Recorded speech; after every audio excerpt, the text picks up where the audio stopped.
Le milieu humide dans lequel je me trouve est un marais. Un marais, c'est un milieu qui est dominé par des espèces émergentes et herbacées.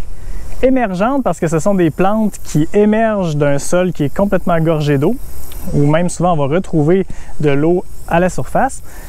Et herbacées, c'est pour dire qu'on ne retrouve pas beaucoup d'arbres ou d'arbustes dans ce genre de milieu, mais plutôt des plantes comme la plante emblématique des marais qui est derrière moi, la quenouille. Si tout le monde connaît les quenouilles, c'est pourtant pas la seule plante typique des marais, parce qu'on retrouve aussi, par exemple, la pontée-des-riz cordée ou la sagittaire.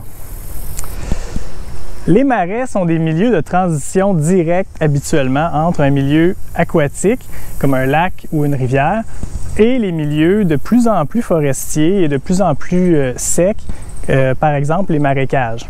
On y retrouve énormément d'animaux, entre autres tout ce qu'on appelle la sauvagine, donc les canards, les oies par exemple, et aussi les rats musqués et plusieurs mammifères aquatiques.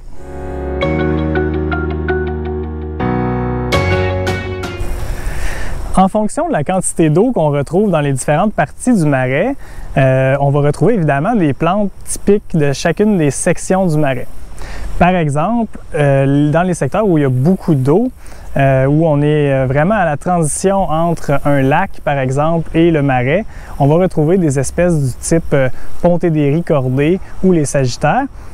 Par contre, au fur et à mesure où on s'en va vers la rive, les écosystèmes plus terrestres, on va retrouver les secteurs dominés par les quenouilles ou encore, un petit peu plus loin, ce qu'on voit derrière moi, la prairie humide, qui est un type de marais qui a tendance à être légèrement plus loin du cours d'eau et qui est évidemment dominé par des espèces qui ressemblent à du foin, d'où son nom de prairie humide.